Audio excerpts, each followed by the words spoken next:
She was the top student in her engineering class, until the professor skipped over her hand for the 10th time in one lecture. When she finally spoke, he smirked and said, "Let's hear a real answer." The room laughed, until she pulled out the invention. No one believed she could build. But just as the applause started, someone stood up and shouted she stole it.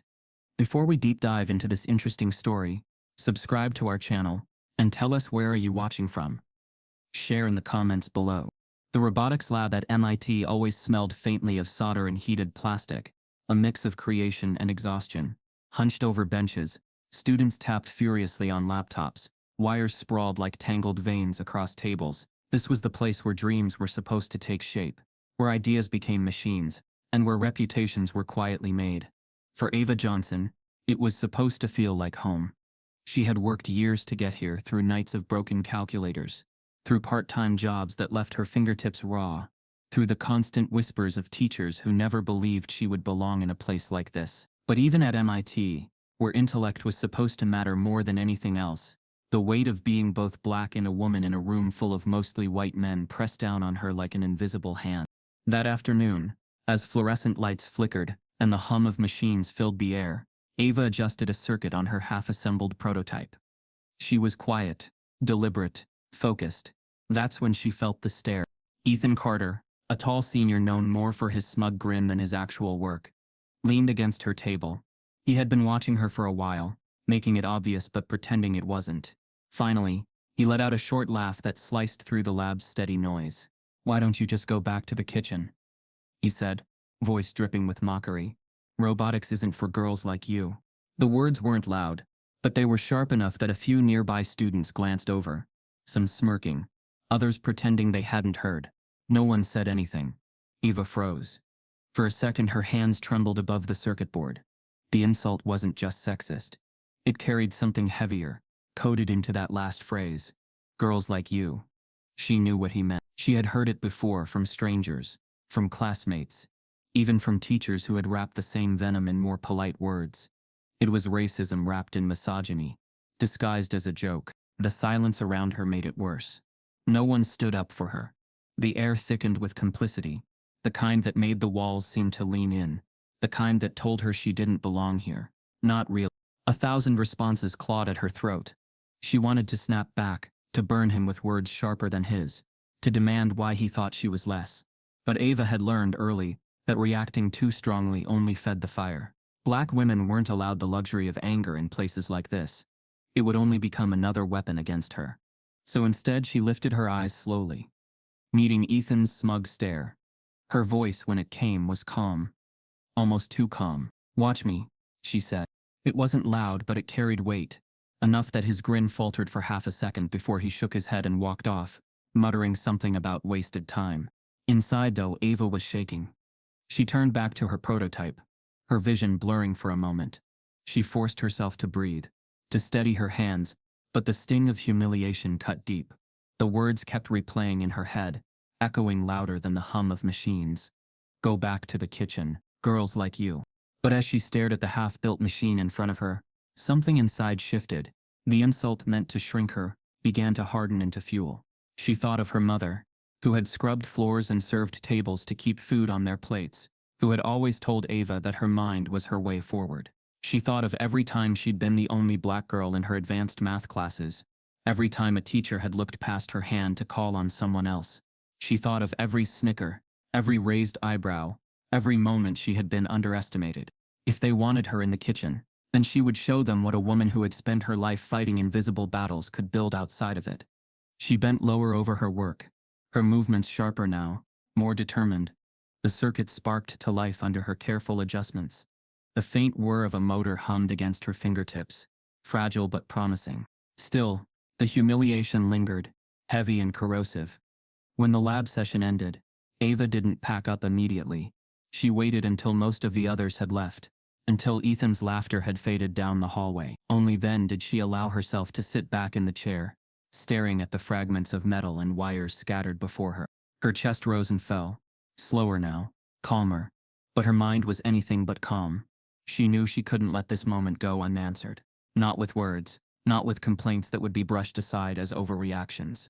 She needed something bigger, something undeniable, something that would force every person in that lab, every professor who looked through her, every classmate who doubted her, to see her brilliance.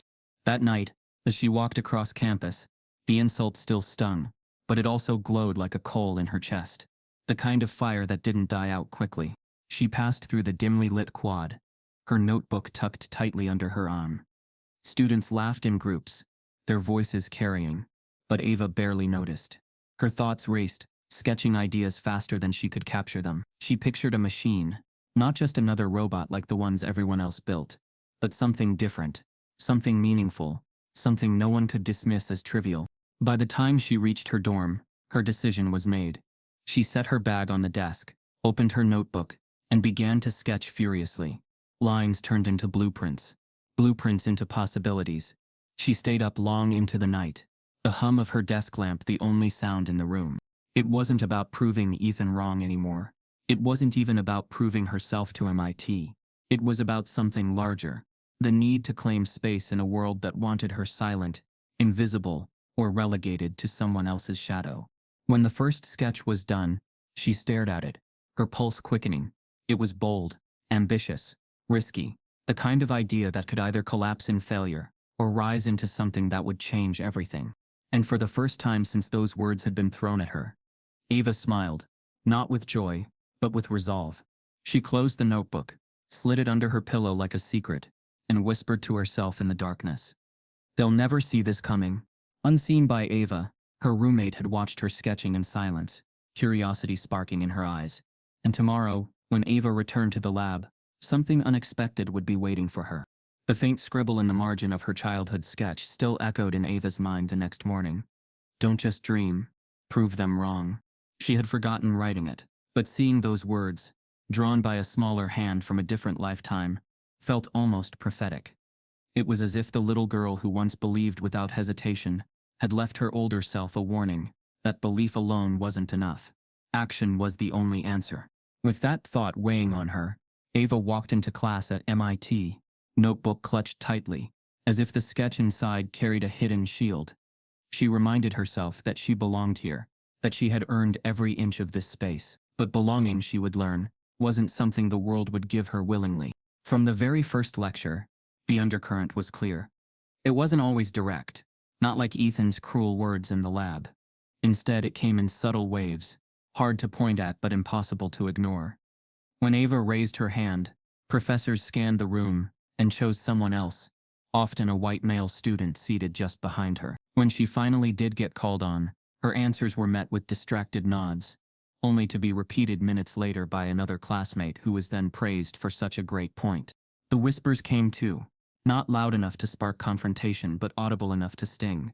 As she walked into the lecture hall one morning, she caught two students murmuring behind her. She only got in because of diversity quotas. A laugh followed. A cruel, casual laugh, the kind that assumed she wouldn't fight back. Eva didn't turn around. She simply tightened her grip on the strap of her bag and sat down, staring straight ahead. But inside, the words burrowed deep, feeding on the self-doubt she fought every single day. It wasn't just her peers. The professors, though rarely overt, carried their own biases. When students pitched ideas for projects, Eva's concepts were consistently brushed aside. She remembered one particular day in robotics seminar, when the professor invited everyone to share their proposals for the semester's final project. Eva had spent nights preparing hers, a modular robot that could adapt its shape for different terrains, inspired by her fascination with how living organisms adjusted to survive. She spoke clearly, outlining how the design could be applied to disaster zones, helping rescue teams reach survivors trapped under rubble. When she finished, silence hung in the room for a second too long. Professor Reynolds, tall, with silver hair and the kind of presence that commanded the room, finally spoke. "That's ambitious," he said, his tone flat. Then he shifted his gaze toward a white student named Connor, who had just proposed building a simple robot that fetched objects. "Now that," Reynolds said with a faint smile, "is practical, feasible, very well thought out." A ripple of murmurs filled the room. Eva felt her stomach drop. Her proposal had been dismissed with a single word, while Connor's something no more advanced than a glorified remote control car was praised. She glanced around, waiting for someone else to notice the imbalance. No one did. She kept her face neutral, But her notebook under the desk bore the pressure of her pencil, her frustration etched into the margins. Day after day, the pattern repeated. Ava's ideas were minimized. Her presence was overlooked. She became hyper-aware of the stares, how her mistakes seemed louder than anyone else's, how her silence was interpreted as incompetence while her words were treated as interruptions. The loneliness was the heaviest part. MIT was supposed to be a place of collaboration, but Ava often found herself working alone. Study groups formed without her.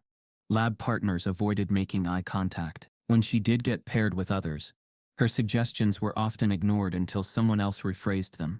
It was a constant drip of exclusion, slow enough that it could almost be dismissed as her imagination, but steady enough to carve deep scars. And yet, Ava refused to fold. Every night, after classes and labs, she returned to her dorm or the campus library and buried herself in work. If they wouldn't see her worth in the classroom, she would make it undeniable in the results. Her notebooks filled with sketches and calculations, her laptop housed files of code, some failed, some promising. She lived on black coffee and determination, pushing past exhaustion because quitting wasn't an option. But determination could only carry her so far in an environment designed to make her invisible. The breaking point came during a lab review, when students had to present progress on their ongoing projects. Ava had been working on an advanced sensor array for weeks, something that could allow robots to map their surroundings with more precision than existing models. She presented her data, nervous but proud, knowing it was a step forward. When she finished, there was silence again. Then, Professor Reynolds leaned back in his chair. "Interesting," he said vaguely. He glanced at the clock. "We're running short on time. Let's move on." No questions. No feedback. No acknowledgement of the hours she had poured into her work. Minutes later, another student, a tall, broad-shouldered sophomore named Ryan, presented a project that was little more than a standard design, with minor adjustments. Reynolds leaned forward, engaged, asking him questions, praising his innovation.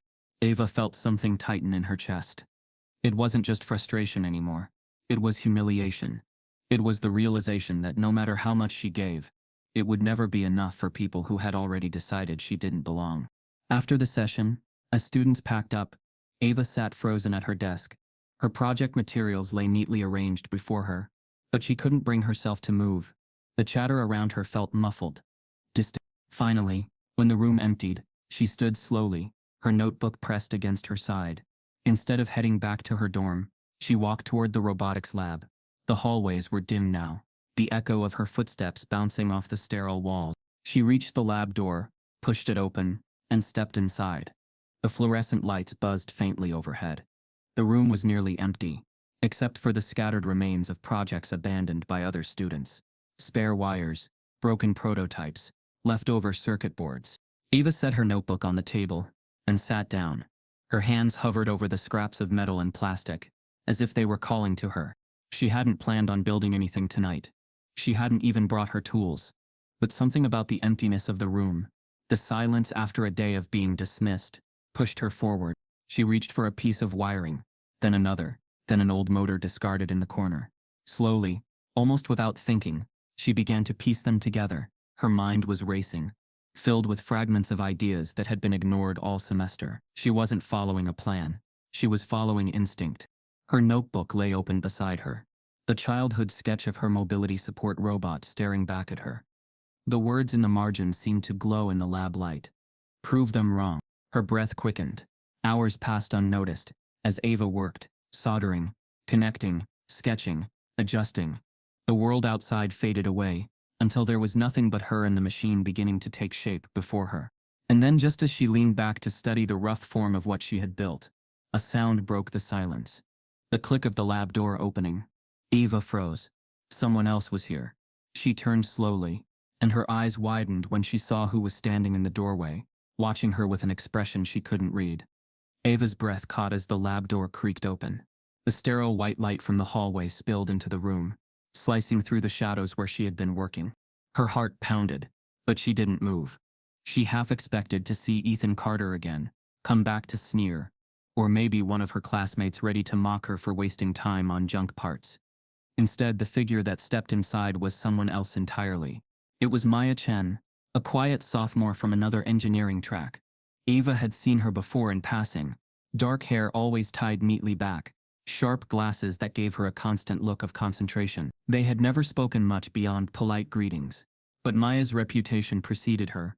Smart, efficient, the kind of student who professors noticed without question.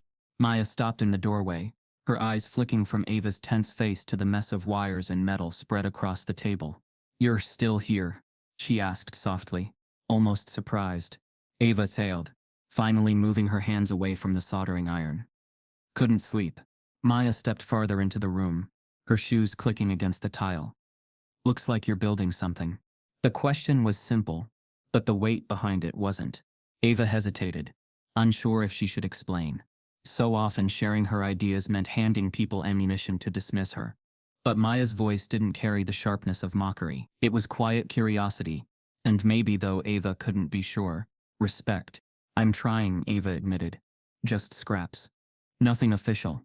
Maya moved closer, peering at the rough form Ava had assembled. It barely looked like anything yet. Just a frame, uneven wires, and a motor that buzzed faintly when connected. But Ava knew what it could become. She could already see the end, even if no one else could. "What's it supposed to be?" Maya asked. Eva hesitated again, then reached for her notebook. She flipped to the old sketch, the one from her teenage years, with faded pencil lines and the words scrawled in the margin. "Prove them wrong." She slid it toward Maya, without a word.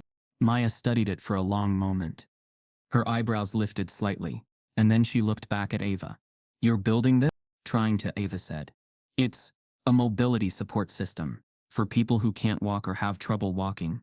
It's not just a wheelchair, more like an adaptive partner, something that could give independence back." The words hung in the air, heavier than Ava realized until she'd spoken them. Saying it aloud made it real. It wasn't just an idea buried in her notebook anymore. It was a goal. Maya nodded slowly. She didn't laugh. She didn't dismiss it.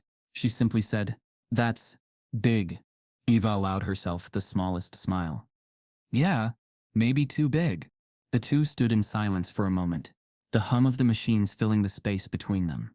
Then Maya glanced at the clock on the wall and sighed. "You know, if Reynolds catches you here after hours, he'll make it a problem." Eva's chest tightened. Professor Reynolds, the man who barely acknowledged her in class, who treated her ideas as ambitious while handing praise to less creative projects. The thought of him discovering her secret work made her stomach churn. "Then I won't get caught," Ava said firmly.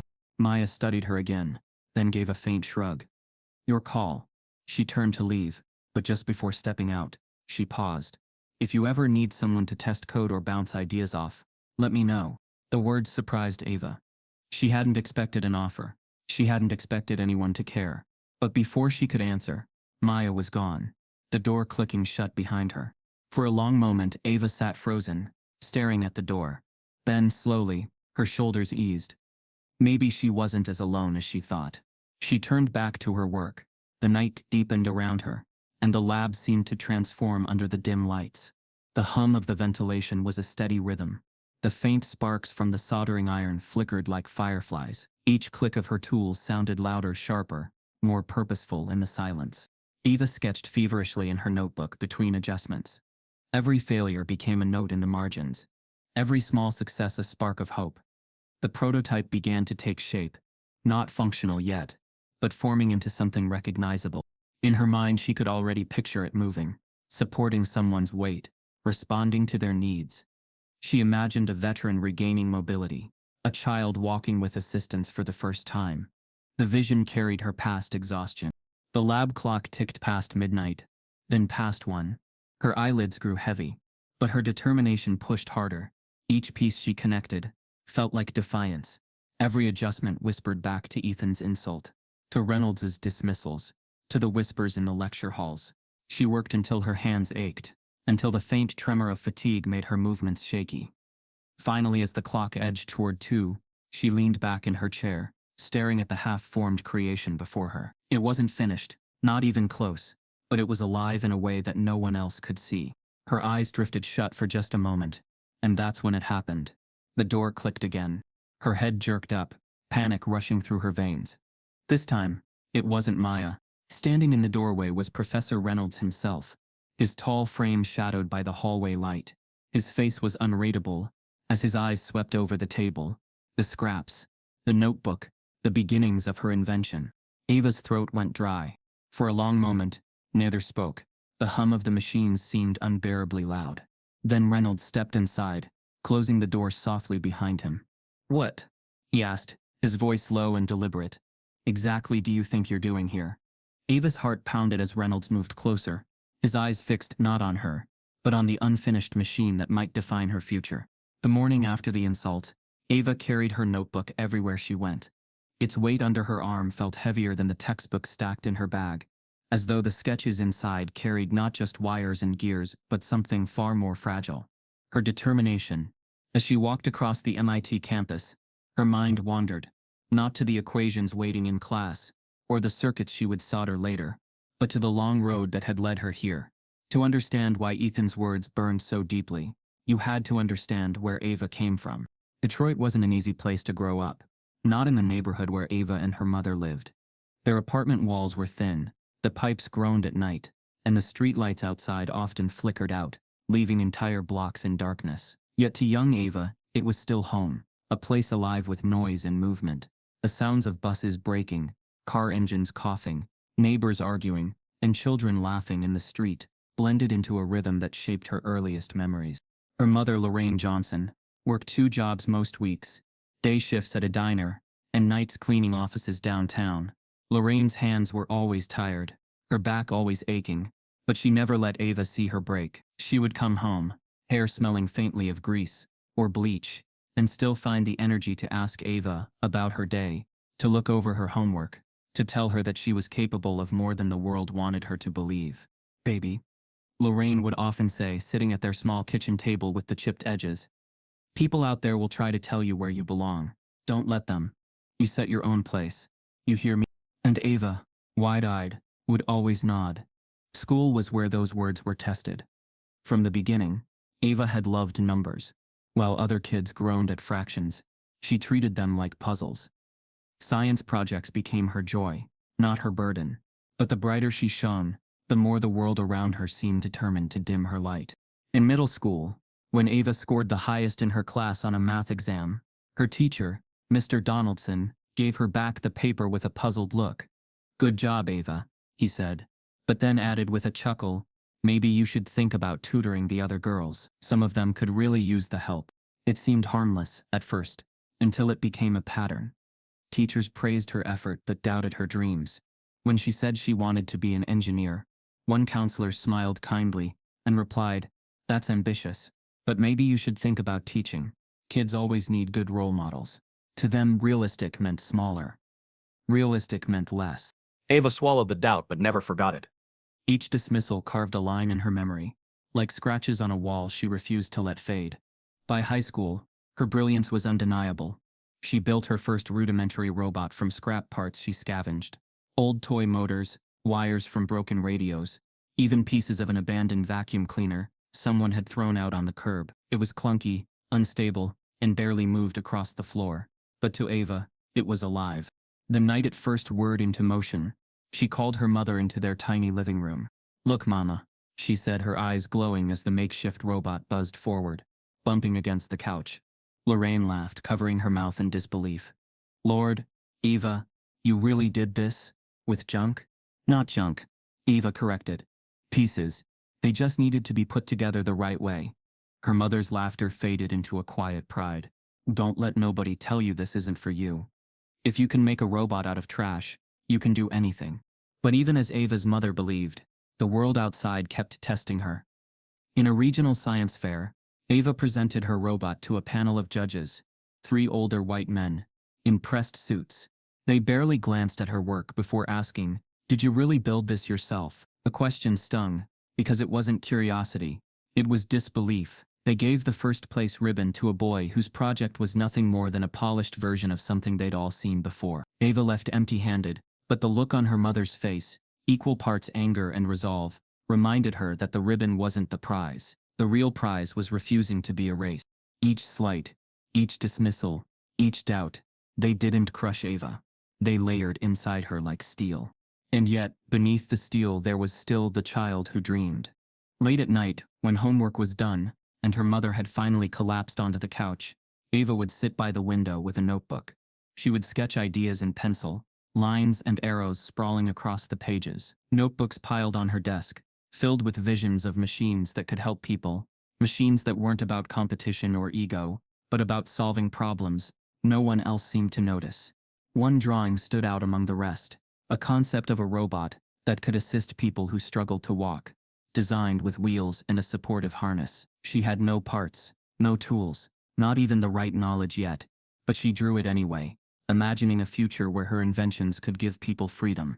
And it was that sketch, years later, that now whispered to her as she sat at MIT, notebook pressed against her chest. The fire Ethan had tried to ignite, with cruelty, had only fueled what had been burning in her all along. Still, memories weren't just fuel, they were anchors. For every moment of encouragement from her mother, there was another of quiet rejection from the world, and those voices were harder to silence when you were the only black girl in a room full of futures that weren't meant for you. As Ava sat in her dorm that night, flipping back through the notebook she'd sketched in since high school, her roommate stirred on the other bed. "You ever sleep?" the roommate muttered, half teasing, half annoyed. Eva didn't answer. She was staring at a page near the back of the notebook, one she hadn't touched in years. It was the sketch of the robot for mobility support, rough lines drawn with the shaky hand of a teenager, but filled with the heart of someone who believed she could make a difference. Her chest tightened. She could still see herself at 12 years old, hunched over that notebook in their cramped Detroit apartment, whispering a promise to herself under her breath.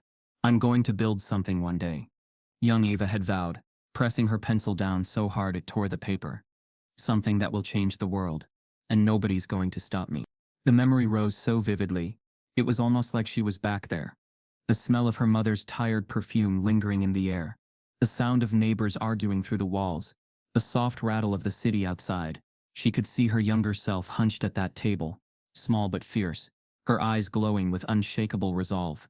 But as Ava stared at the old drawing, she noticed something she had forgotten, something scribbled faintly in the margin, words her younger self had written in shaky letters, and what she read made her pulse race, as if the child she once was had left her a secret message for this exact moment. Reynolds' footsteps echoed as he crossed the lab, the sound heavy against the tile floor.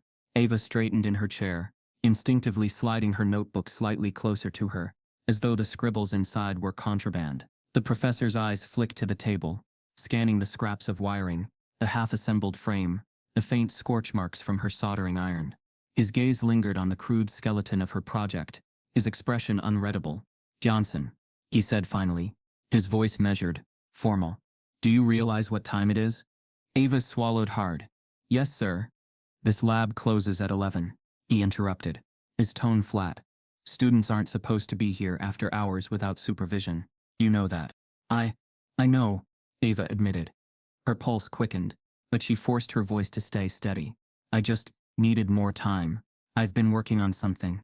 Reynolds' eyes narrowed slightly, glinting beneath the harsh fluorescent light. "Something?" He stepped closer, placing his hands behind his back as if conducting an inspection. "Let's..." Ava hesitated. But there was nowhere to hide. The machine on the table sat exposed, wires tangled like veins, circuits glowing faintly where she had tested connections. It didn't look impressive yet.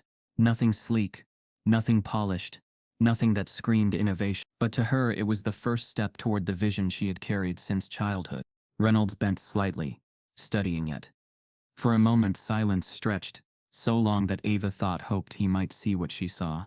That maybe, for once, someone in authority would recognize her idea for what it was: daring, ambitious, but possible. Then he smiled. It wasn't warm, it wasn't approving, it was cold, almost amused. "Johnson," he said softly, shaking his head, "do you really think this is worth your time?" Eva felt her chest tighten. "Yes," she answered quickly, too quickly. "I do. It's a prototype. Early, but I think..." Reynolds raised a hand, silencing her. Right. "I'll give you that. You've managed to get into MIT, which is no small feat. But projects like this," he gestured at the table, at her half-formed invention, "they don't come from students like you." The words landed like a punch. Eva blinked, stunned, as his voice carried with quiet certainty. "Students like you." The phrase hung in the sterile air, heavy and unmistakable. He didn't need to spell it out. She knew what he meant. He wasn't talking about her year in school, or her GPA, or her technical background. He was talking about her, about being a young black woman, in a field where her existence was still treated as an anomaly. For a second Ava couldn't breathe. Her fingers tightened around the edge of the notebook until her knuckles turned white. Reynolds continued, as though he hadn't just gutted her with words. Ambition is fine, but ambition without realism is wasted energy. You'd be better off choosing a simpler project, something achievable, something practical. His tone was almost paternal, but the undercurrent was dismissive. Final. It was the same tone teachers had used when they told her to consider more realistic careers. The same tone counselors used when they smiled tightly and suggested she would make a wonderful role model, as if that were the ceiling of her abilities. Eva wanted to speak. She wanted to shout that she wasn't here to be realistic. She was here to innovate. She wanted to demand why her classmates' unimaginative ideas were praised while hers were deemed too ambitious. She wanted to force him to see her, really see her. But when she opened her mouth, nothing came. The words jammed in her throat, blocked by the weight of years of knowing exactly how this would play out. If she challenged him, it would confirm every bias, that she was difficult, emotional, not a team player. So she stayed quiet. Reynolds straightened, brushing invisible dust from his sleeve. I'll pretend I didn't see you here tonight. But take my advice, don't waste your time chasing fantasies. Focus on what's feasible. That's how you'll succeed here. He turned, walking toward the door with the same deliberate steps. Just before leaving, he glanced back at her, that cold smile flickering again. Good night, Johnson. The door clicked shut behind him. The silence that followed was suffocating. Eva sat frozen, staring at the unfinished machine. His words replayed in her head, each repetition digging deeper. They don't come from students like you. Don't waste your time. Her throat burned. For a moment she felt tears threaten, but she blinked them back. She wouldn't cry here, not in this lab, not because of him. She looked down at the machine again. To Reynolds, it was worthless. A fantasy. To her it was everything. Her hand brushed over the notebook, stopping on the faint scribble from her childhood sketch. Prove them wrong. Slowly, her breathing steadied. Her shoulders straightened. The sting of his dismissal hardened into something sharper, heavier. He had given her exactly what he thought would break her. But instead it lit the same fire that Ethan's insult had. She whispered to herself, her voice low but firm. Watch me. She reached forward, gathering the pieces of her project, tucking them carefully into her bag. She didn't know yet how she would finish it, or when, but she knew one thing for certain. Reynolds would never see it coming. If he believed she was wasting her time, then she would make sure that when the moment came, the entire world would watch her prove him wrong. She turned off the lights, leaving the lab in darkness, the faint smell of solder lingering in the air. As she stepped into the hallway, her decision crystallized. She wouldn't argue with Reynolds. She wouldn't beg for recognition. She would keep her invention hidden, secret, until the day it was undeniable. Her pulse quickened with the thought. The risk was high, but the reward, silencing every voice that told her she didn't belong, was worth it. As Ava walked back to her dorm with her bag heavy against her shoulder, she didn't notice the shadow lingering at the end of the hall. Someone who had overheard enough of her exchange with Reynolds to know she was hiding something. The hallway was quiet when Ava reached her dorm. Her bag pulled heavily on her shoulder, not just from the scraps of metal and wires hidden inside, but from the weight of what Reynolds had said. She slipped into her room softly, careful not to wake anyone, though her roommate stirred briefly before rolling over. Eva set the bag down and locked her desk. Her fingers lingered on the key. She couldn't risk anyone seeing what she was building. Not yet. Not until it was strong enough to stand against every doubt, every dismissal, every cold smile.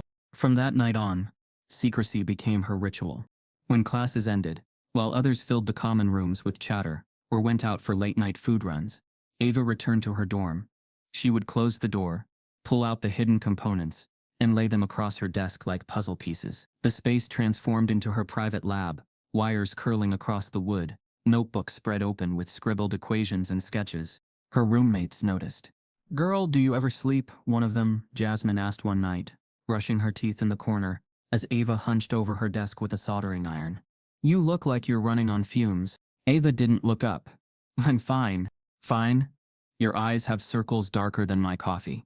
You're gonna burn out if you keep this up." "I said I'm fine," Ava repeated. sharper this time. She hated the edge in her own voice. But she couldn't explain, not yet. Jasmine gave her a long look in the mirror, then shrugged. Suit yourself. Just don't collapse in class. The door closed behind her, and Ava exhaled. She didn't mean to shut people out, but this was too important. Too fragile. Explanations led to questions. Questions led to doubts. And doubts were the one thing she couldn't afford. So she worked alone. Nights blurred into each other, her desk lamp burning long after the rest of the dorm went dark. The air smelled constantly of hot metal and burnt plastic. Her hands bore tiny nicks and burns from tools. Her notebooks filled with calculations that spilled off the page. Failures piled up. One night she tried powering the prototype, only for the motor to spark violently and shut down. Another night, the frame collapsed under its own weight, screws scattering across the desk. More than once her coding looped endlessly, lines of text mocking her as error messages blinked on the screen. Each failure stung. Each failure whispered Reynolds' words back to her. Don't waste your time. Projects like this don't come from students like you. But Ava refused to quit. Every failure became a lesson. She adjusted the wiring, recalibrated the weight distribution, rewrote lines of code until her eyes blurred. She taped equations to the wall above her desk, each one another step toward clarity. Some nights ended with her face pressed against the notebook, exhaustion dragging her into restless sleep. Other nights, small victories jolted her awake with hope. A sensor finally responding to input. A motor humming with steady rhythm, a structural joint holding firm where it had collapsed before. Each breakthrough lit a fire in her chest, reminding her why she was fighting through the haze. But she wasn't as invisible as she thought. One evening, when Ava returned from class and unlocked her desk, she noticed something strange. The components inside weren't arranged the way she had left them. A small piece, a sensor she had been testing, sat slightly off, its wires bent differently. Her heart pounded. She locked the desk every morning. No one should have had access. She looked at her roommates that night, laughing together over a TV show in the common area, and wondered, did one of them know? Had someone been watching her closer than she realized? The paranoia gnawed at her, but she didn't confront them. Instead, she doubled down. She bought an extra padlock, moved some components into a shoebox under her bed, and carried the most vital pieces in her backpack everywhere she went. Still, the thought lingered. Someone knew she was hiding something. The weeks dragged on. Ava grew thinner, her face sharper with fatigue, but her invention slowly grew flesh. The skeletal frame took on shape. The wiring settled into order. The coding, though still flawed, began to align with her vision. And then one night, as she sat hunched over her laptop, she heard the ping of a new email. She almost ignored it, too focused on debugging a stubborn line of code. But something about the subject line caught her eye. MIT Robotics Annual Showcase. Registration still open. Her stomach tightened. She clicked it open, scanning quickly. The email announced that the showcase, the biggest event of the semester, was approaching. Students could present their inventions to faculty, industry professionals, and potential investors. It was the kind of opportunity that could make a career or destroy one. Eva's hand hovered over the trackpad. The idea of entering filled her with both electricity and dread. Her invention wasn't ready. Not fully. The frame was unstable. The code still buggy. If she presented too early, she would be laughed off the stage. Her project dismissed as Reynolds had already dismissed it. But if she succeeded, she wouldn't just prove Reynolds wrong. She would silence every voice that told her she didn't belong. Her pulse raced as she stared at the glowing screen. She knew she should close the email, ignore it, focus on perfecting her work in secret. That would be safe. But safe had never changed anything. She scrolled down to the bottom of the message, to the bolded line, "Click here to register. Deadline, midnight tomorrow." Her fingers hovered above the trackpad, trembling slightly. Just as she was about to decide, another notification flashed across her screen, an anonymous email with no subject line. Against her better judgment, Ava clicked it open. The single sentence inside made her blood run cold. "I know what you're building." The glow of her laptop screen felt harsher than usual, bathing Ava's tired face in pale blue light. She couldn't tear her eyes away from the two emails, one inviting her to the robotics showcase, the other anonymous and chilling. "I know what you're building." Her chest tightened as the words looped in her head. Someone was watching her. Someone had been in her things. She thought back to the sensor that had been out of place, a faint feeling that her secrecy had already been breached. Her eyes darted across the room, to the shoebox under her bed, the locked drawer at her desk. Everything looked untouched now. But the email was proof that someone knew. Her mind spun with possibilities. Ethan Carter. He had mocked her in the lab once. Could he be the one watching her, waiting for a chance to humiliate her further? Or was it Professor Reynolds, testing to see if she'd keep defying his warnings? Or could it even be Maya, who had once seen her sketches but whose motives Ava couldn't quite read? The fear was real. But so was the opportunity. The showcase wasn't just another school event. It was the stage. Faculty, visiting engineers, corporate scouts, people who could open doors she had only dreamed about would be there. It was also where failure became permanent, replayed in whispers remembered far longer than success. Ava leaned back, pressing her palms against her face. The anonymous email screamed, "Don't do it." The showcase email whispered, "Prove them wrong." She imagined herself standing on that stage. The spotlight heavy, the crowd skeptical. She imagined her robot malfunctioning, collapsing under the pressure. She imagined Ethan's smirk, Reynolds' cold smile, the audience's laughter. Her stomach twisted. But then she pictured something else. The machine functioning perfectly, moving across the stage, proving every doubt wrong. The silence that would follow. The applause that might finally drown out the voices, telling her she didn't belong. Her hand trembled as she hovered the cursor over the registration link. Her chest rose and fell with the weight of choice. "Don't do it," the fear whispered. "You have to." The fire inside countered. She clicked. Registration confirmed. Her heart thudded so loudly she almost thought her roommates could hear it. She stared at the confirmation screen, a mixture of adrenaline and dread coursing through her veins. There was no turning back now. The next days blurred into overdrive. Every hour outside of class went into her invention. She skipped meals, skipped sleep, lived off caffeine and the raw urgency of the looming showcase. The prototype began to transform from a fragile skeleton of parts into something closer to her vision. The joints held steadier, the coding, though still buggy, began to respond to her commands. The sensors started mapping basic responses. Still, failure haunted her. One evening, she tried to run a full sequence test. The robot took 2 steps forward, then toppled with a loud crash, pieces scattering across the floor. Eva buried her face in her hands, exhaustion threatening to break her resolve. For a moment she thought about quitting, withdrawing from the showcase before anyone had to see her fail. But the memory of Reynolds' words surfaced. "Projects like this don't come from students like you." She clenched her fists, picked up the pieces, and started again. Her exhaustion didn't go unnoticed. Jasmine leaned against the doorframe one night, arms crossed. "Whatever you're working on, it's eating you alive. You barely eat. You barely talk. You different." Eva didn't look up from her desk. "I have to finish this." "Finish what?" Jasmine pressed. "You've been locking up drawers, hiding stuff like we're spies in a movie. What's going on?" Eva hesitated, then shook her head. "You wouldn't understand." Jasmine frowned, hurt flashing across her face. "Maybe not. But you don't even give people a chance to try." The door clicked shut. Silence returned, heavier than before. Eva hated the distance growing between her and the few people around her. But secrecy was survival. The anonymous email lingered at the back of her mind, too. No follow-up message had come, but its threat clung like smoke. Every time she entered the lab, she felt eyes on her. Every time she unlocked her desk, she checked twice to see if anything had been touched. The paranoia pushed her harder. If someone was waiting for her to stumble, she'd make sure she had no chance to. Finally, the week of the showcase arrived. Posters dotted the campus. Excitement buzzed in hallways. Students whispered about who would impress, who would flop, who might get recruited by companies scouting talent.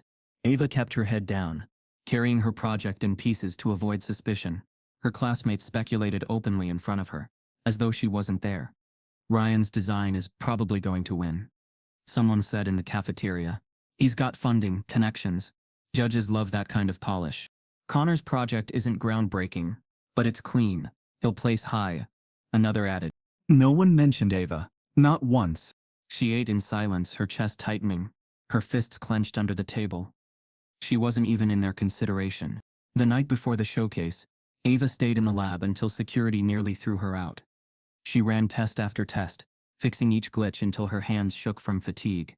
The robot finally stood, stable, moving through basic commands without collapsing. It wasn't perfect, but it was alive. She packed it carefully into a case, locked it, and carried it back to her dorm. She laid awake all night, staring at the ceiling, imagining every possible way tomorrow could go.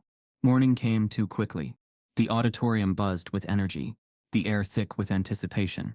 Rows of tables lined the stage, each reserved for a project. Screens displayed the competitors' names. The audience filled with classmates, professors, and visiting professionals. Ava's name flashed across the screen. Her heart jolted. It was real.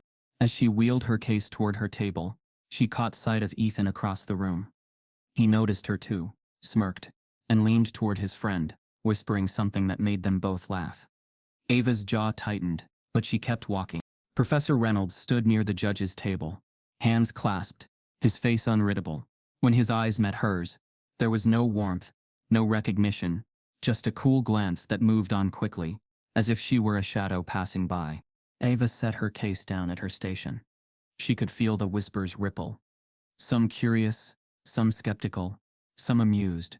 She forced herself not to look, not to flinch.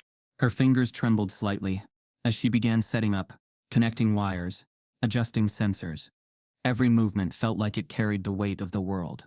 The lights dimmed slightly, and the announcer's voice rang out. "Welcome to the annual MIT Robotics Showcase." The crowd erupted in applause. Ava's chest rose and fell with a sharp breath. There was no escape now.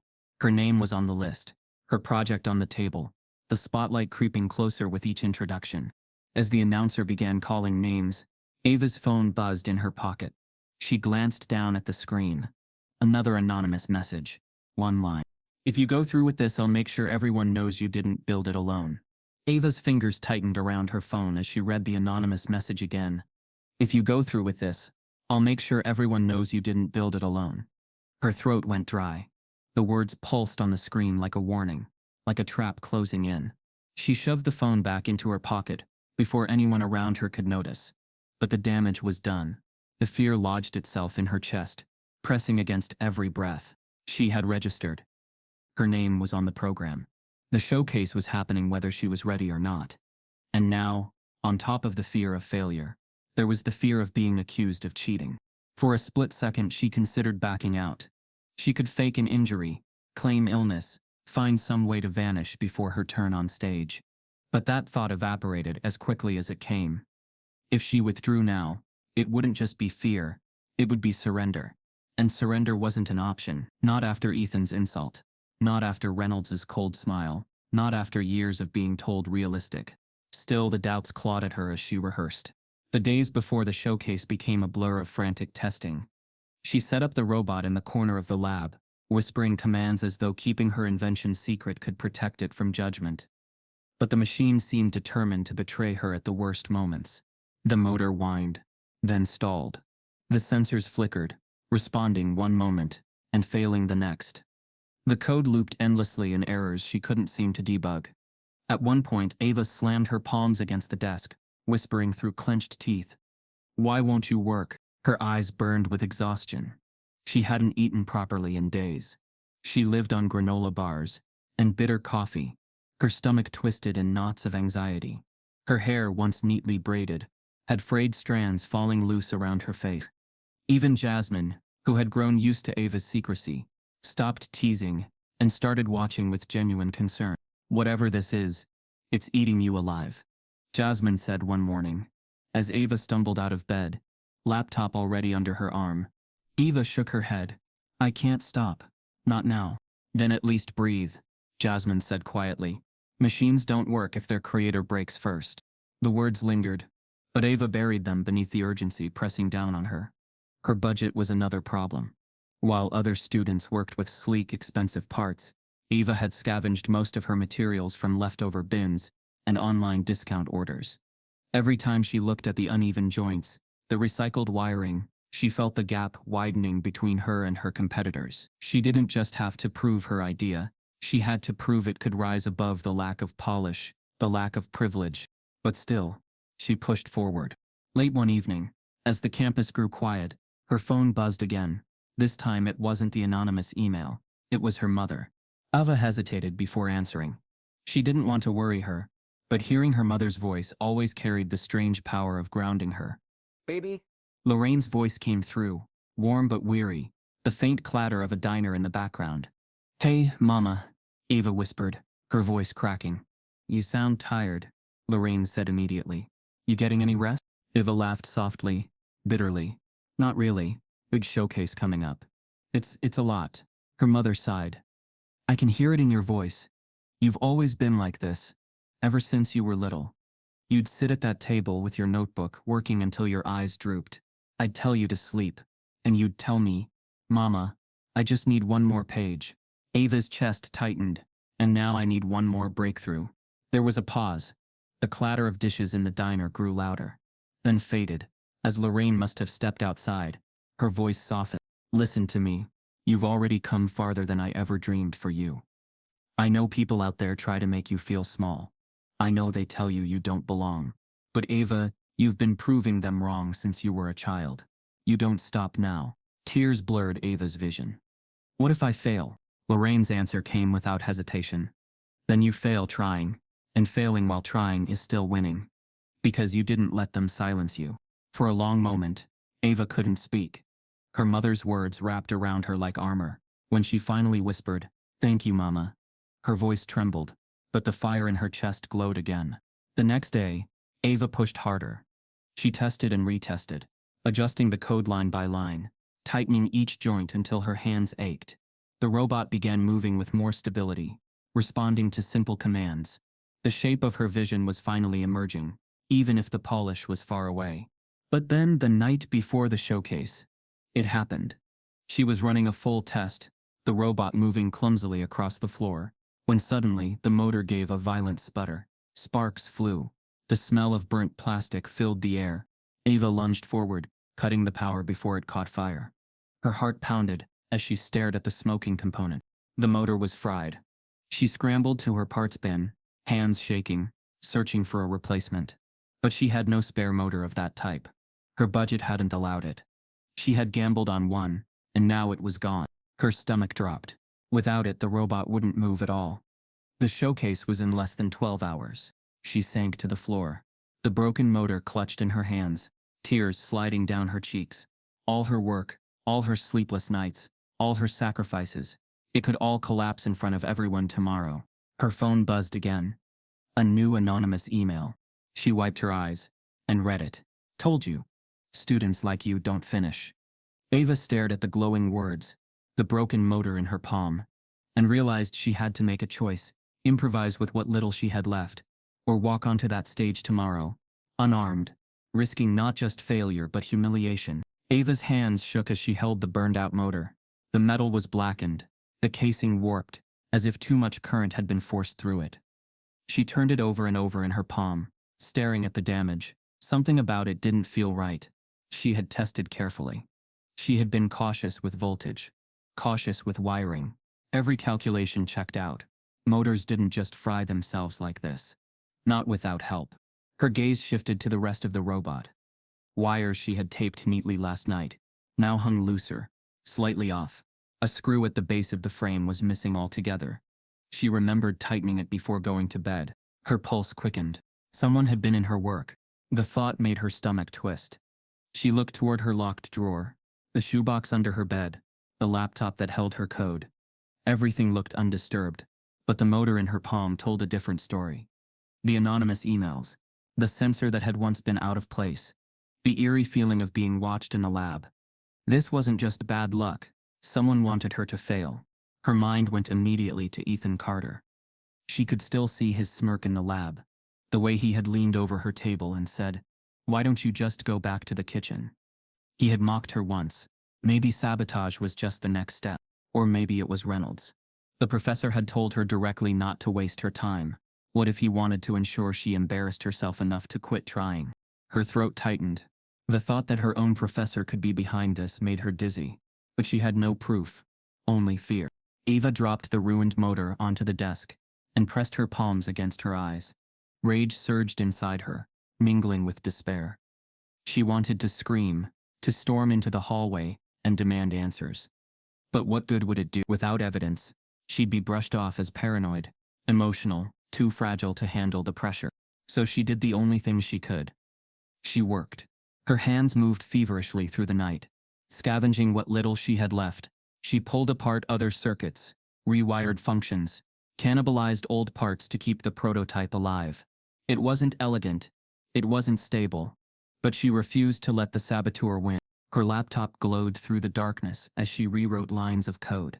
Her fingers flew over the keyboard, correcting errors, reassigning commands, trying to compensate for the missing motor. At one point she leaned back and whispered to herself, almost like a prayer, "You're going to walk tomorrow, even if I have to drag you there myself." Her body ached. Her eyes burned. The night seemed endless, but every time exhaustion threatened to pull her under, the memory of that email jolted her awake. "Students like you don't finish." By 4 a.m. she had something functional again. The robot moved, but clumsily. Its balance wavered. Its sensors flickered. It was fragile, a heartbeat away from collapse. Still, it lived. Eva sat back, staring at it with equal parts pride and terror. She had saved it, but barely. The showcase would demand more than barely.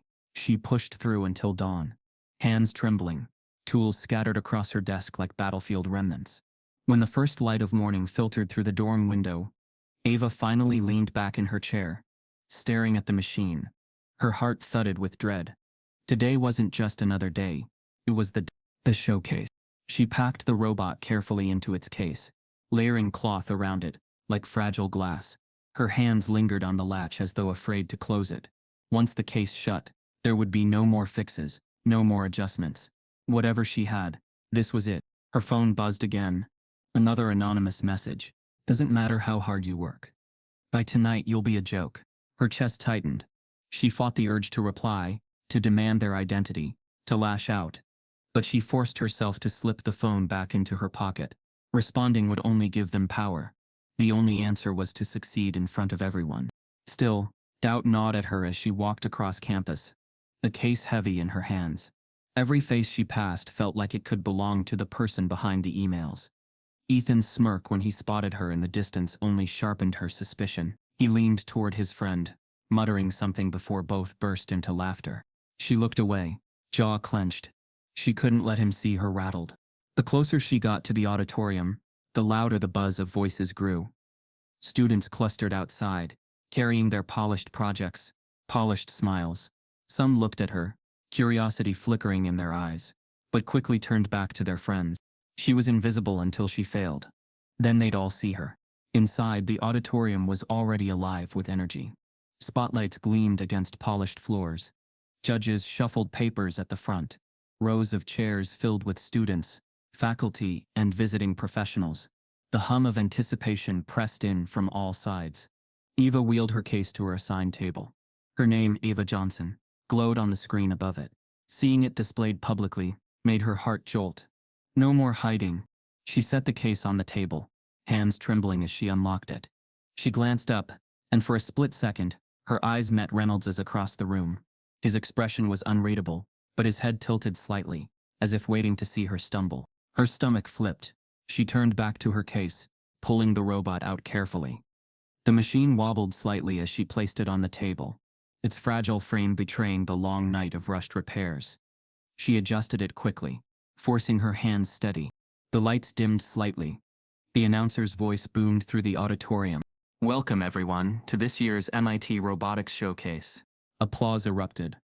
Ava's pulse thundered in her ears. One by one, names were called. Students stepped forward, presenting sleek, stable projects to murmurs of approval. Applause followed each demonstration. Ava kept her eyes on her robot, her chest tightening with each passing minute. Then, her name echoed through the hall. "Next we welcome Ava Johnson." The stage lights blazed to life, hotter and harsher than she had ever imagined. The room fell into a hush. Every eye turned to her table. And at that exact moment, as if mocking her, her robot let out a faint sputter and tilted dangerously to one side. The auditorium's lights slammed down on Ava like heat from a furnace.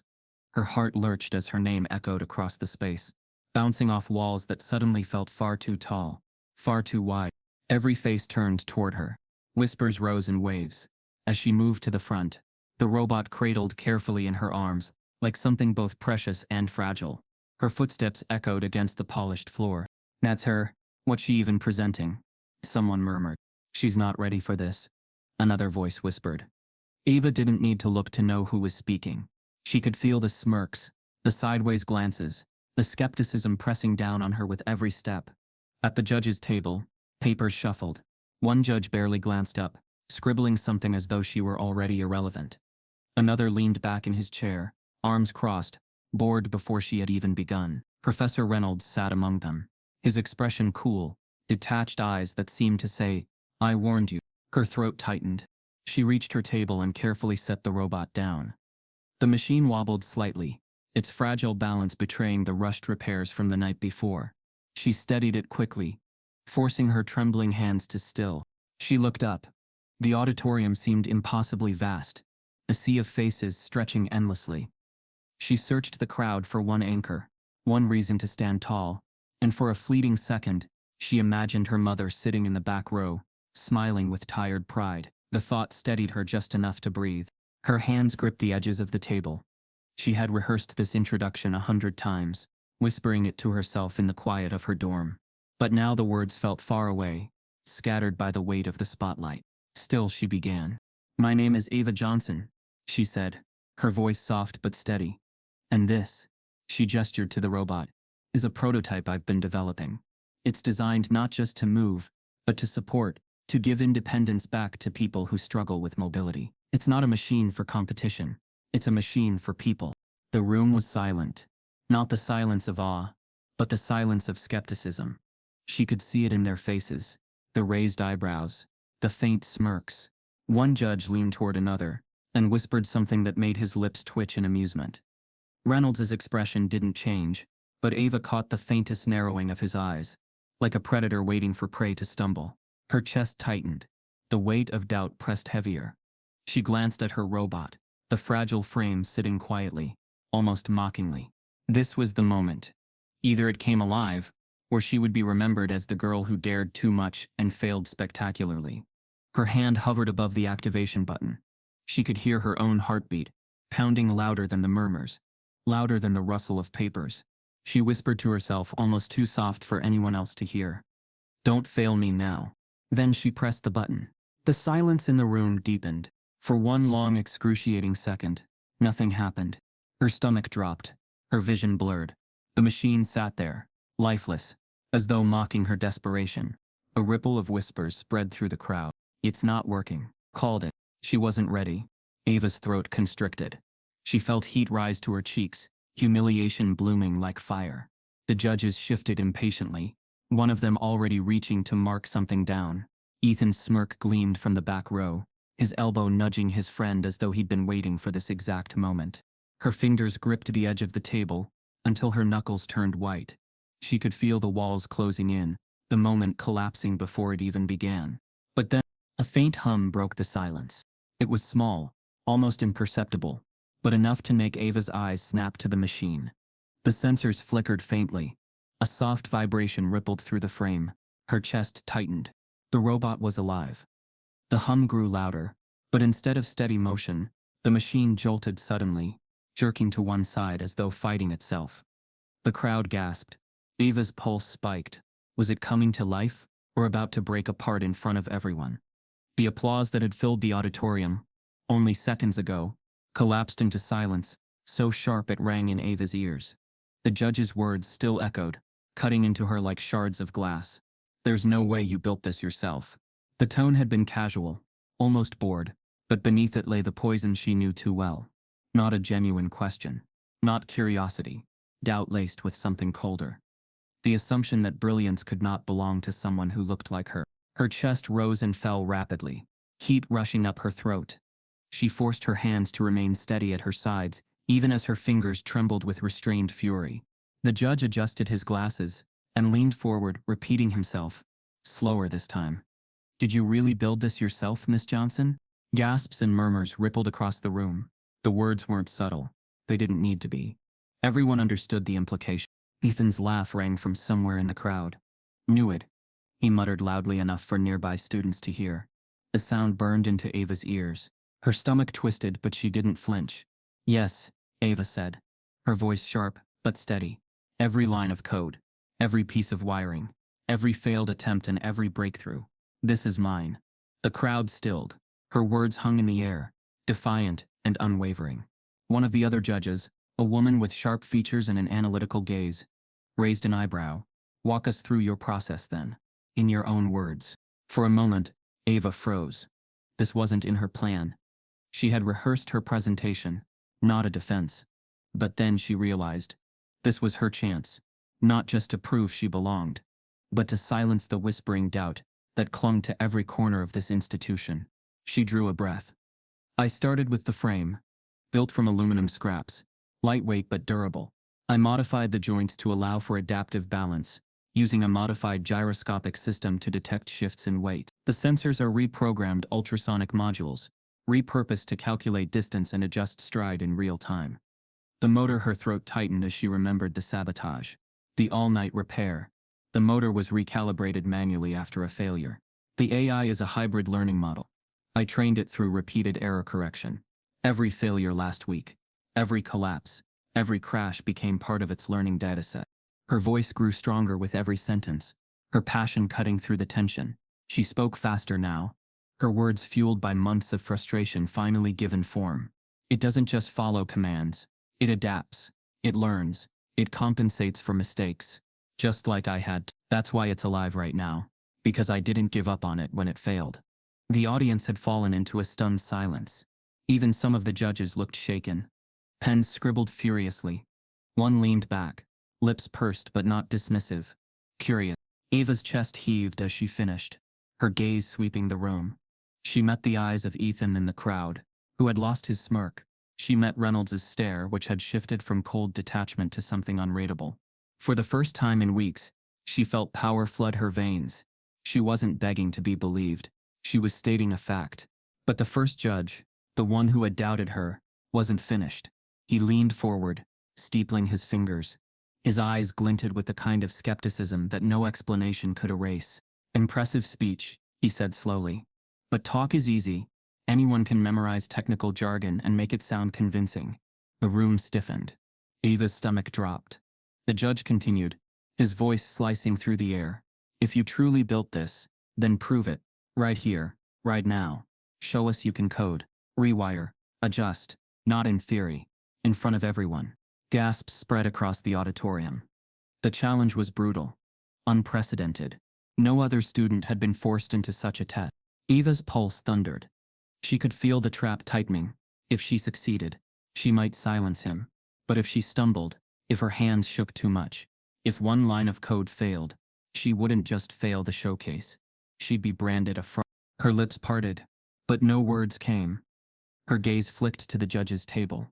The female judge who had asked her process looked uneasy, as though she knew the demand was unfair but wasn't willing to interrupt. Reynolds remained stone-faced, his eyes fixed on her. The crowd buzzed with whispers. Some sounded intrigued, others eager to see her crumble. This is too much, someone whispered near the front. No, let her do it. If she's real, she'll manage, another voice countered. Her body felt heavy, her palms slick with sweat. She remembered her mother's voice on the phone. Failing while trying is still winning. But this didn't feel like a test of failure. This felt like humiliation dressed as fairness. The judge tapped his pen against the table, impatient. Well, Miss Johnson, can you prove it? Or is this just a borrowed trick dressed up as your own? Ava swallowed hard. She looked at her robot, the fragile machine that had already survived sabotage, sleepless nights, and countless collapses. She looked at her trembling hands, and then slowly, she nodded. Yes, she said, her voice firm. I'll prove it. The head judge leaned back with a thin smile, gesturing toward her robot. Good. Then let's see you do what students like you never can. The robot jerked to the side, its frame wobbling dangerously. Ava's breath caught in her throat, her body frozen as the crowd gasped. For one terrifying moment, she thought it would collapse, the final humiliation playing out under the hottest lights of her life. But then, almost as if gathering itself, the machine steadied. The sensors flickered again, this time with a sharper glow. The faint hum deepened into a steady rhythm. The legs adjusted, joints whirring softly, and the robot rose upright. The room fell silent. Eva's chest tightened, Her lips parted, barely daring to breathe, as her invention moved, not with the clunky stumbles of the night before, but with careful, deliberate balance. It took a step forward, then another. Smooth, steady, controlled. Gasps rippled through the audience. The robot paused, its sensors rotating as if scanning the room. Then Ava spoke, her voice trembling at first, but firm enough to carry. Prototype stand. The machine obeyed, rising taller on its frame. She swallowed, heart hammering. Prototype. Support. The robot extended a stabilizing arm, perfectly angled to bear weight. Ava placed her hand against it. The frame adjusted instantly, calculating pressure and shifting balance to counter her movement. The crowd leaned forward. Whispered disbelief filled the air. It's responding. No way she built that alone. Adaptive movement? At her level? Ava pushed further. Prototype. Adjust height. The machine's frame lowered slightly, then rose again, fluid and responsive. The sensors pulsed in rhythm, like a heartbeat. The judges, who had been leaning back with disinterest minutes earlier, now leaned forward, eyes locked on the machine. One scribbled notes furiously, another removed his glasses, wiping them as though convinced he must be imagining what he saw. Even Reynolds' expression shifted, his cool detachment cracking into the faintest flicker of surprise. Ava's chest swelled. For the first time since stepping into the spotlight, she wasn't shrinking. She was expanding, her voice stronger now. This prototype uses adaptive AI for real-time mobility support. It recognizes user commands, senses weight distribution, and adjusts balance accordingly. It's designed not just for movement, but for independence. Murmurs surged louder. This wasn't just another robot. This was something bigger, something human. She stepped back, her hand leaving the stabilizing arm. The robot held its stance, sensors flickering as though waiting for its next task. Prototype stepped forward. The machine walked across the stage, its steps measured, fluid, more natural than anything its fragile frame should have allowed. The auditorium erupted in gasps. A stunned silence fell again, thicker this time, not of doubt but of awe. Ava could feel it, eyes widening, skepticism breaking, something shifting in the room. She caught sight of Ethan in the crowd, his smirk gone, replaced by an open-mouthed stare. The same classmates who once brushed past her, now leaned forward, captivated. It was happening. For the first time, they were seeing her. Her hands trembled, but not from fear, from adrenaline, from power. Prototype. Return. The robot pivoted and walked back, stopping precisely where she had first placed it. Its sensors glowed faintly, awaiting the next command. Applause broke out. At first tentative, then louder, growing into a wave that filled the auditorium. Ava's breath caught. She blinked against the sudden sting of tears, not from weakness but from vindication. This moment was the one she had dreamed of since Detroit, since sketching in her notebook, under a dim lamp, since her mother whispered encouragement across a kitchen table. The applause swelled, carrying her higher. She glanced at Reynolds again, and though his expression was still guarded, his eyes betrayed something he couldn't hide. Disbelief cracked into reluctant recognition. For one dizzy, glorious moment, Ava let herself believe she had done it. But then, a voice cut through the applause. Sharp, cold. "Impressive trick," one of the judges said, raising his hand to silence the crowd. His voice carried easily, layered with dismissal. "But let's be honest, there's no way you built this yourself." The applause faltered, the air breaking into uneasy murmurs. Ava's chest caved in, the sting sharper than any failure. The judge's tone wasn't curiosity, it was accusation. He leaned back in his chair, arms crossed. "Projects of this scale don't come from students like you. Not without help." The words were daggers, echoing Reynolds' dismissal, echoing Ethan's insult, echoing years of whispered doubts. "Students like you." Her breath hitched. The entire room, alive with awe seconds ago, now shifted into something else. Skepticism seeped back in, eyes narrowing, whispers spreading. Ethan's smirk returned. Reynolds stayed still, but Ava caught it, the faintest tightening of his jaw, as though the judge had just spoken the words he himself hadn't dared say aloud. Her pulse thundered in her ears. She had proven the impossible, and still they questioned her right to own it. Ava's fists clenched at her sides as the judge leaned forward, his voice cutting through the silence. "If this is really yours, prove it. Right here, right now." The auditorium was still. The kind of stillness that didn't comfort. It smothered. Every face leaned toward her, waiting. Every doubt that had been whispered in corridors now hovered tangibly in the air, embodied by the judge's smirk. Eva's pulse thudded so hard she thought her body might betray her with a visible tremor. She pressed her palms against the table, grounding herself. She had worked in silence, in secrecy, in the shadows. Now she had to work under 1,000 unblinking eyes. The judge gestured toward her laptop. "Show us." Her fingers moved reluctantly at first, reaching for the machine she knew better than she knew herself. She opened her laptop, the code editor already waiting, its black screen filled with lines of white and green text. Ava cleared her throat. "There's a feedback loop in the motor commands. I'll isolate it." Her voice sounded distant to her own ears. Her hands, however, found rhythm the moment they touched the keyboard. Tap, tap, tap. The audience leaned closer. The giant projector screen above magnified her every keystroke, exposing her process for the entire auditorium to see. She scrolled through the lines, her eyes sharp, her mind clicking faster than her fear. "Here," she murmured, highlighting a section. "The motor stalls because it's not resolving a conflicting condition. Watch." She deleted 2 lines, rewrote 1, adjusted the conditional statements, and said. The robot jolted slightly, its sensors flickering. A murmur rippled through the room. Ava exhaled, fingers trembling but controlled. "That's one fix," she said. "Now, let's recalibrate the weight distribution." She pulled the casing off the side of the robot. Wires spilled out like veins. She picked up her soldering iron, the faint scent of metal rising as she adjusted a joint connection in real time. Her movements were steady now, as though the presence of an audience didn't matter. In truth, this was where she had always lived, between wires and code, where nothing but precision mattered. Whispers carried through the auditorium. "She's actually doing it." No hesitation. "This isn't fake." Eva heard them, but she didn't let them in. She stayed locked on the task. Every adjustment carried the weight of her identity, her struggle, her years of being told she wasn't enough. She tightened the final screw, leaned back, and said firmly, "Run test sequence." The robot whirred. Slowly, deliberately, it rose upright again. Its sensors pulsed. Its arm extended smoothly. The auditorium gasped, but Ava wasn't finished. She turned back to the laptop. Now adaptive command. Her fingers flew, adding a line of code, calling the AI's learning function directly. She hit enter. The robot paused, scanned the room with a faint whir, and then turned toward her voice. Eva swallowed, her throat dry. "Prototype, step forward." The machine obeyed. 1 step. 2. Balanced. Controlled. The silence broke into thunderous applause.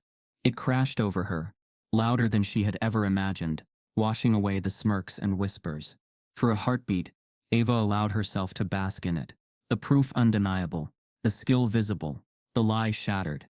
But not everyone clapped. The judge who had challenged her sat with arms crossed, lips pressed into a thin line. His eyes narrowed as though searching for a flaw, unwilling to let go of his doubt. Reynolds's face remained unreadable, though his gaze lingered on Ava longer this time. Something sharper behind it. Ava lifted her chin, meeting their eyes. "I built this. Every mistake, every correction. It's mine, and you just saw me prove it." The applause swelled again, but beneath it lay a quiet tension. This wasn't over yet. The robot shifted slightly beside her, sensors pulsing, like a heartbeat, alive in a way no one could deny. The room's energy surged with awe, disbelief, and a grudging respect beginning to form. But the true verdict hadn't come yet.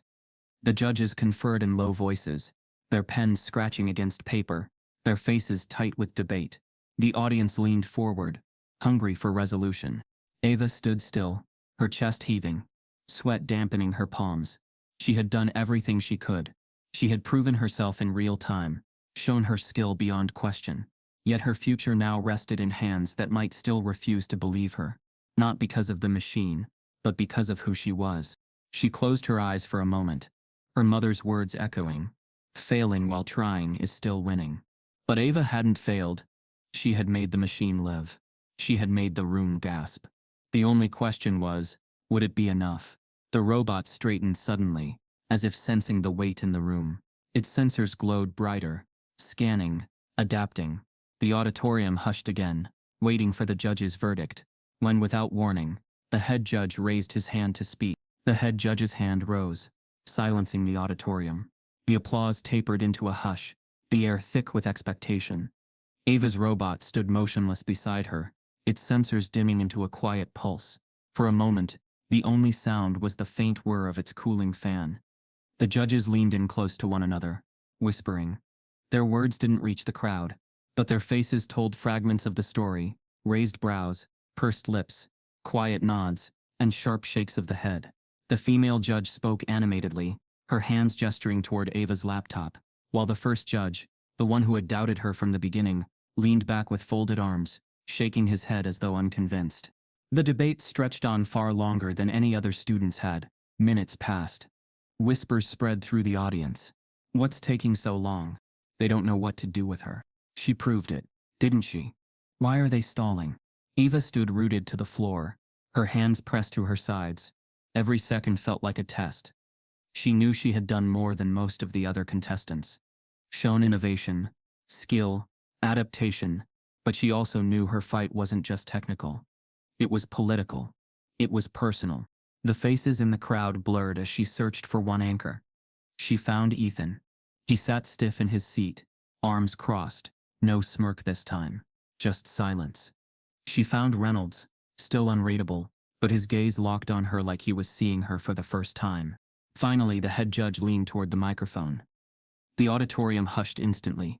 After much deliberation, he said, his voice carrying deliberately, "We have reached a decision." Eva's heart pounded. This year's winner of the MIT Robotics Showcases. The pause stretched, unbearable. Ava Johnson.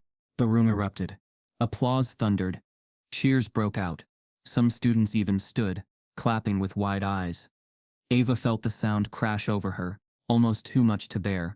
For a moment, her knees threatened to give way, the shock hitting her harder than the announcement itself. She had done it. Against Sabotage. Against whispers. Against the professor who told her to give up. Against every insult carved into her memory. She had done it. She blinked hard, her vision blurring with tears. The same classmates who had ignored her now stared with open awe, their faces flushed with something uncomfortably close to shame. One boy she remembered from class, who once repeated her ideas as if they were his, clapped slowly, his expression guilty. Even Ethan couldn't mask his reaction. His jaw tightened, his face pale. For the first time, the smirk was gone completely. Eva lifted her chin, standing taller than she ever had before. She let the sound wash over her, but inside, something unsettled stirred. This was victory, yes, but it wasn't enough. The applause dimmed as the head judge gestured for her to step forward. "Miss Johnson, would you like to say a few words?" Ava froze. 100 speeches had run through her mind during sleepless nights, about resilience, about proving them wrong, about never backing down. But now, standing in the heat of the spotlight, she felt something sharper take hold. She stepped to the microphone, her voice steady despite the tremor of adrenaline running through her. "Thank you," she began. The crowd hushed again. "But before I accept this," she glanced back at the robot, then at the judges. "There's something you need to know." A murmur rippled across the room. This invention, she gestured to the machine beside her, wasn't built to win a competition. It wasn't built to sit on a shelf or to be dissected in a paper. It was built for people. For every child who's been told they'll never walk on their own again. For every veteran who feels trapped in their chair. For every person who's been told their independence is gone forever. Her voice grew stronger, carrying into every corner of the hall. "And so I can't keep it here. I won't." Gasps spread through the audience. Even the judges froze. Ava's chest rose and fell sharply. She could feel the weight of every eye pressing harder now. But she didn't falter. "I'm donating this prototype to a non-profit that develops assistive technology for disabled individuals. They can take it further than I can alone. They can make sure it reaches the people who need it most." The room erupted, not in cheers this time, but in shocked disbelief. Whispers clashed in every direction. "She's giving it away? Why would she do that after winning? Is she crazy?" The head judge leaned toward his microphone, his voice cutting through the chaos. "Miss Johnson, are you certain about this? You do realize the magnitude of what you're saying?" Eva turned to face him directly. Her voice was unwavering. Yes. "I didn't come here to prove myself to you. I came here to build something that mattered, and it will matter more out there than it ever could in here. The silence that followed was heavier than applause, heavier than doubt. It was stunned, breathless, and charged. For the first time, Reynolds's mask cracked. His lips parted slightly, his eyes narrowing, not with dismissal, but with something closer to respect, reluctant and grudging. Ethan stared at her as if she had rewritten the rules of the game in front of him. Eva stepped back from the microphone, her decision echoing in the shocked silence. But before anyone could respond, her phone buzzed in her pocket. Another anonymous message. She pulled it out, and her breath caught. This time it wasn't a threat. It was a warning. The warning on Ava's phone seared into her mind. They'll try to take it from you before it ever leaves this room. She slipped the device back into her pocket, her face steady, giving nothing away. Around her, the audience still buzzed in disbelief at her announcement. The judges exchanged uneasy glances, whispering again. One leaned into his microphone, ready to press her further, but Ava didn't flinch. She had made her choice. No one would take it from her. The next days unfolded like a blur. News spread across campus and beyond. Clips of her presentation circulated online. Her invention rising, responding, obeying. Her declaration at the microphone. Her calm defiance when challenged. But the part that spread the fastest wasn't the machine. It was her words. I didn't come here to prove myself to you. I came here to build something that mattered. Within hours, hashtags formed. Students debated in dorm halls and lecture rooms. Some called her foolish for throwing away a breakthrough that could have made her rich. Others called her brave, a visionary who saw further than profit. Ava didn't read the arguments. She focused on the promise she had made.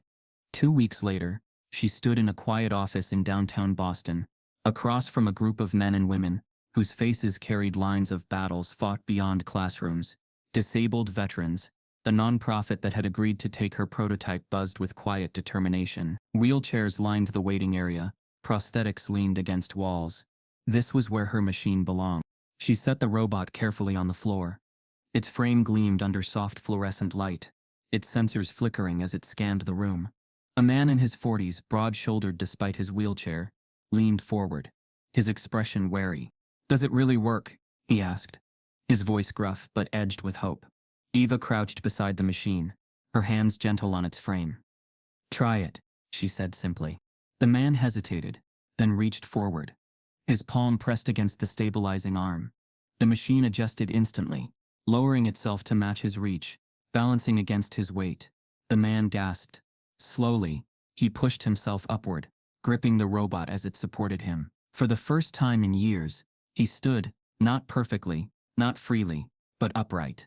Tears filled his eyes. The room went silent. Then a choked laugh escaped his throat. "Damn thing's holding me up better than my crutches ever did." Eva blinked back tears of her own. She turned slightly, catching the eyes of the nonprofit's director, who nodded slowly, reverently. "We can take it from here, improve it, scale it, get it to people who need it." Relief washed over her, deeper than applause, deeper than victory. This was the moment she had built for. Not a stage, not a trophy. And in that quiet office she felt the circle close.